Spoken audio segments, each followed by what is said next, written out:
93. Faça o que quiseres, há de ser o todo da lei. No capítulo anterior, Lu começa a ter visões com o que seria um guia espiritual, que ela chama de Keletiel. Peter continua alucinado com sua síndrome de perseguição e conspirações de espionagem. Ambos não comiam, ela sem apetite e ele por medo de ser envenenado. Lu também tem delírios de grandeza e acredita ser a mulher vestida de sol do Apocalipse que está destinada a dar à luz ao Messias. Então descobriram que não tinham mais drogas. Brigaram pelo vestido que guardava a heroína que tinha sido molhada. A heroína tinha sido toda lavada, mas Peter a colocava na boca e a mastigava assim mesmo. Ele fugiu com o vestido. Lu se convenceu de que sua espiritualidade poderia substituir a heroína, mas em vão, nada acontecia. A ausência das drogas, de certa forma, une os dois na interpretação do poema. Peter parece ter algo a esconder e quer tirar Lu da sala. Ela pouco se importa e vai até o quarto mágico. Lá, ela tem uma visão do avô de Peter, que aponta para baixo. Ela ouve o barulho de uma porta ou um tiro, ou ambas as coisas. Capítulo 7. O salto final. Domingo. Os sinos da igreja me dizem qual é o dia da semana. Eu passei por outra provação terrível. Não sei quanto tempo passou desde que desci da Torre Norte. O barulho foi realmente um tiro. Encontrei Peter no chão com a pistola ao lado e sangue escorrendo de uma ferida no peito. Entendi imediatamente o que eu tinha que fazer. Era impossível chamar um médico. O escândalo do suicídio tornaria a vida impossível para sempre, e ele descobriria imediatamente que era devido a drogas. O fardo tem que estar em meus próprios ombros. Eu devo cuidar e trazer meu garoto de volta à vida. Lembro-me que eu estava fraca demais para descer da Torre Norte. Subi no corrimão ofegante e deslizei, sentada, bem devagar. Eu também estava quase cega. Meus olhos pareciam incapazes de se concentrar em qualquer coisa.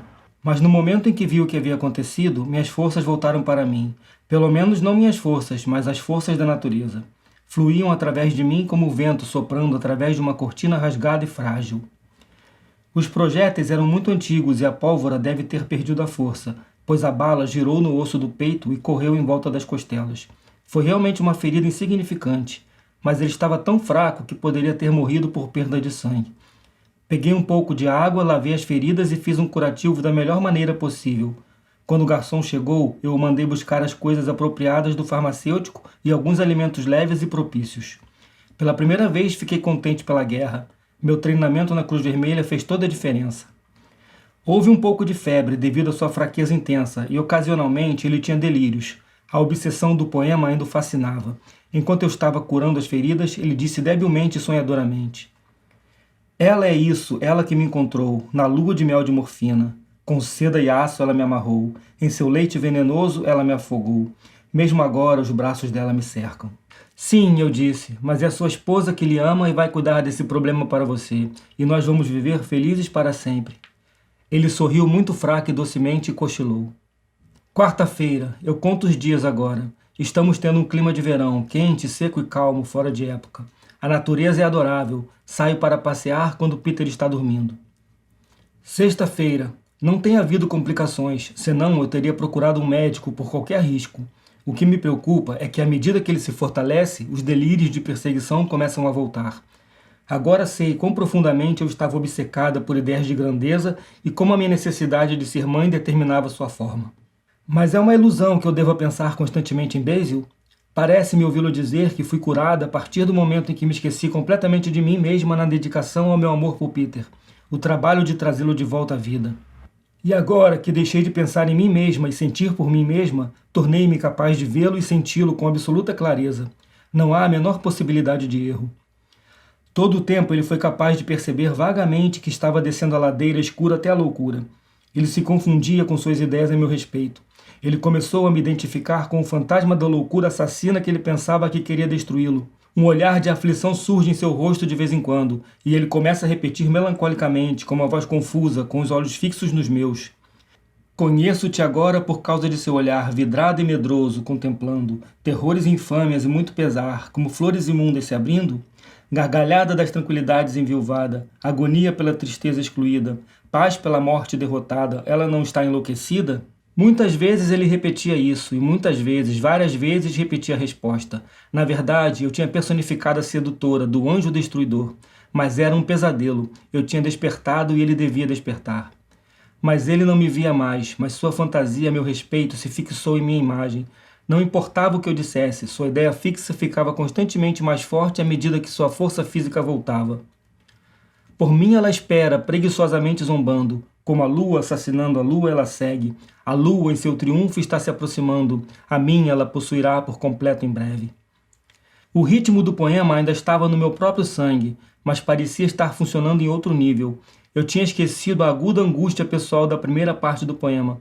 Eu nem conseguia mais me lembrar dos versos. Eu estava completamente envolvida pelos 2 últimos parágrafos em que o assunto muda tão repentinamente. Comecei a entender o que minha governanta costumava chamar de Weltschmerz, a tristeza universal em que a criação geme e pare até agora.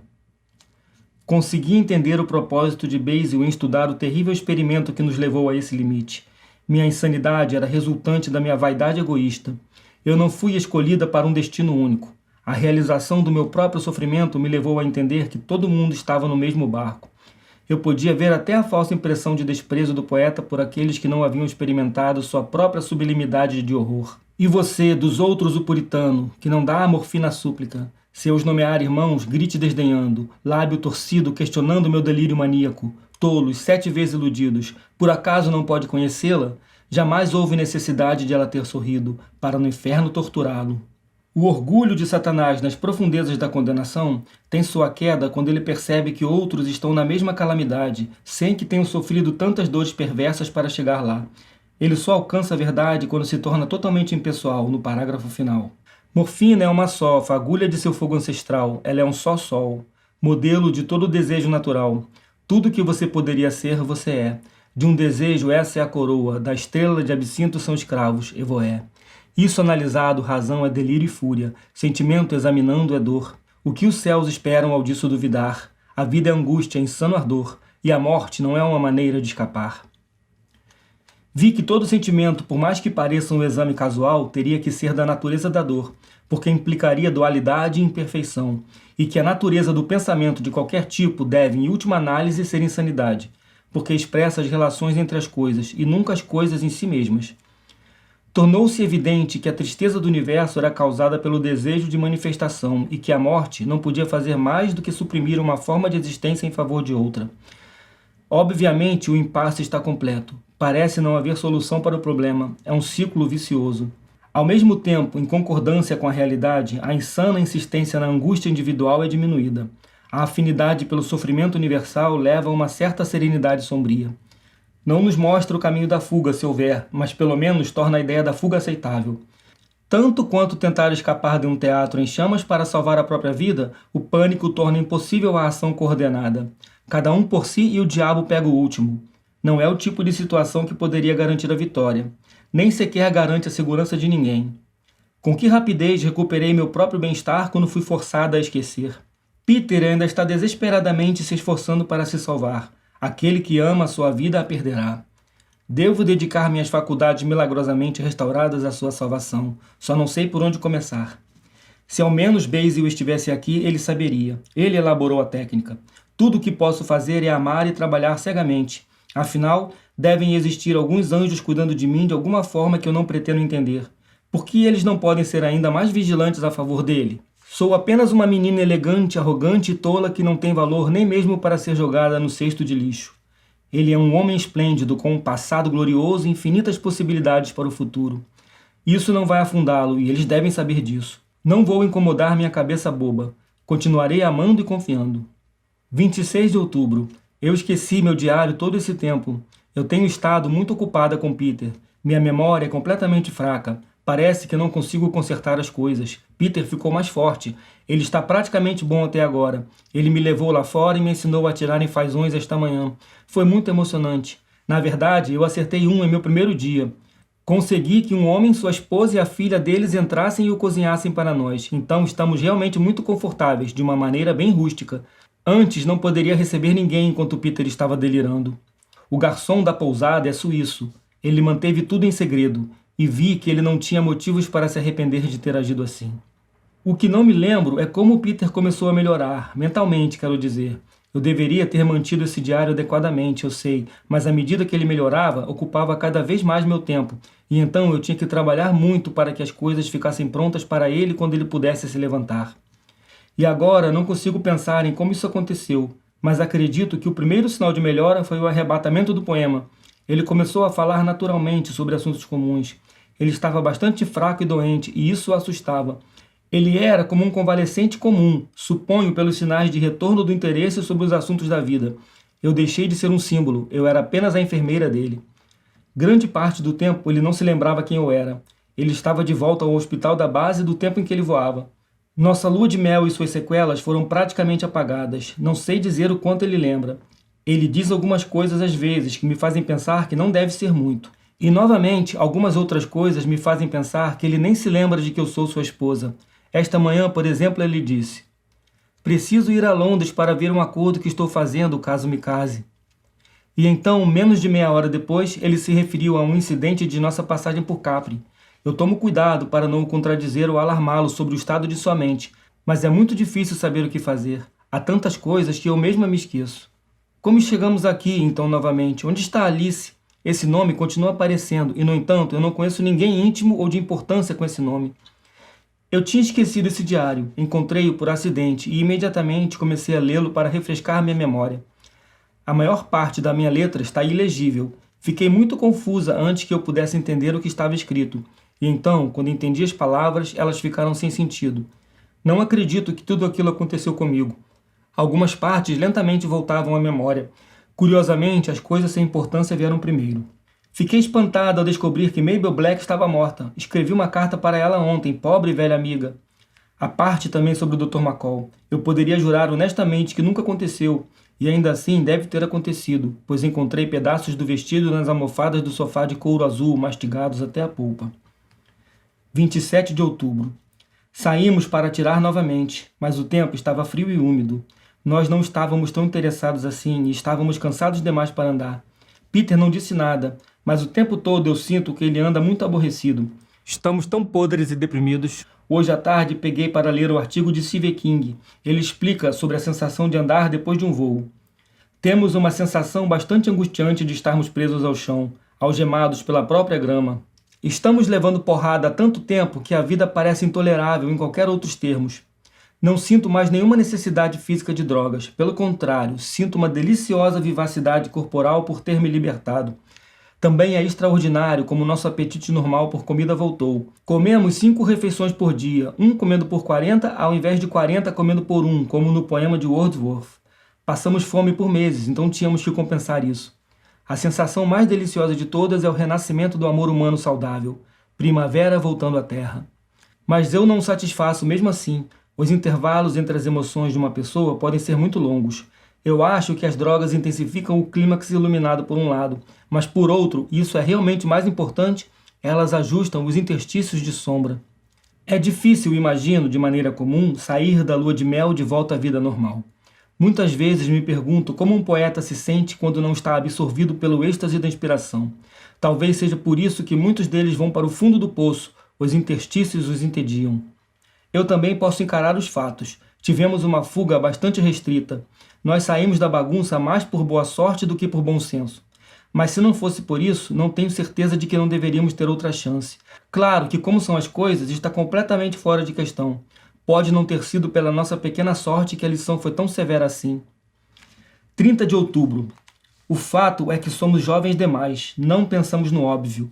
É claro que estamos entediados demais aqui embaixo, com as folhas caindo e a névoa saindo do lago e preenchendo a casa como um ataque de gás. Deveríamos estar em Londres, ir ao teatro e visitar alguns dos velhos amigos. Eu realmente deveria ver Maisie Jacobs e dizer a ela como sou grata.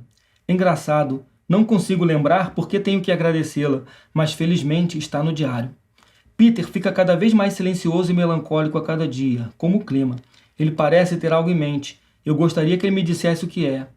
Ele se animou no jantar. Vamos para a cidade amanhã, Lu, disse ele. Vamos levar só umas malas pequenas. Não precisamos ficar fora por mais de 2 ou 3 dias. O que precisamos é de algumas refeições decentes em um restaurante e assistir a 1 ou 2 shows. E talvez convidar algumas pessoas para virem aqui nos animar um pouco. Afinal, os pássaros estão muito bons este ano. 31 de outubro. Só percebemos quando entramos no trem que não poderíamos ir ao Savoy sem os trajes. Peter achou que seria engraçado dar uma volta naquele local na Greek Street. Certamente será divertido visitá-lo com um novo ponto de vista. Ele vai levar as malas para lá, enquanto eu encontro 1 ou 2 pessoas legais. Deveríamos dar um pequeno jantar para comemorar. Chegamos em Londres, finalmente. Vou guardar isso na minha mala. Mais tarde, posso pagar para aquela criatura o preço de sua insolência. Devia ter ficado na minha mente. O primeiro endereço que deu ao motorista foi de Macau. Ele pareceu abalado quando me viu. Minha querida Lady Pendragon, ele quase gritou comigo, bem apressado. Eu sei que você vai me perdoar. Estou completamente ocupado esta tarde. Não havia uma alma em sua sala de espera. Se você me permitir, acho que é isso que você deseja e espero que você venha me ver novamente em breve. Sempre ao seu serviço, querida Lady Pendragon. Enquanto ele falava, ele meio que esvaziou uma garrafa de 10 gramas em um pedaço de papel, embalou a droga como em uma mercearia, jogou-a quase grosseiramente na minha mão e me indicou a rua, falando muito efusivamente. Eu me enfraqueci completamente. O táxi ainda estava lá. Entrei e nos dirigimos até a senhora Daubignac. Não sei porquê, mas senti que eu precisava de uma boa arrumada no visual.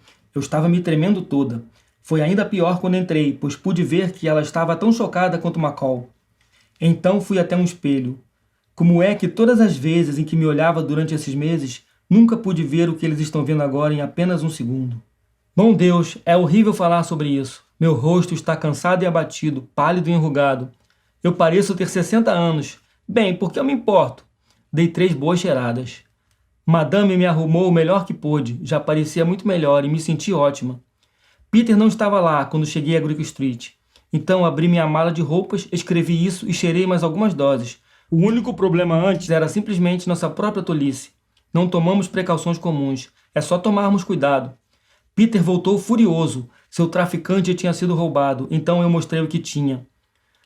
Vamos sair para jantar e fazer a noite com isso. 6 de novembro. Combinamos um fornecimento regular, mas o mais infernal é que as substâncias não funcionam mais. Temos a insônia e essas coisas, mas não conseguimos nos divertir com isso. Nós tentamos todos os tipos de artifícios, isso não é bom. Usar simplesmente alivia a dor de estar sem. É o melhor que posso dizer. O que devemos fazer? Abre parêntese. Há mais 3 anotações neste diário, mas são ilegíveis, muito além de qualquer conjectura. As únicas palavras decifráveis são sono, no início da primeira, o nome Basil na segunda e a palavra veneno na terceira. Fecha parêntese. Fim do capítulo, e assim termina essa fase inferno. Vamos nos preparar para o livro 3, Purgatório. Você que perseverou e chegou até aqui pode dar uma força para o canal, curtindo, compartilhando, vendo os outros vídeos. É um incentivo para a gente continuar o trabalho. O amor é a lei, amor sob vontade.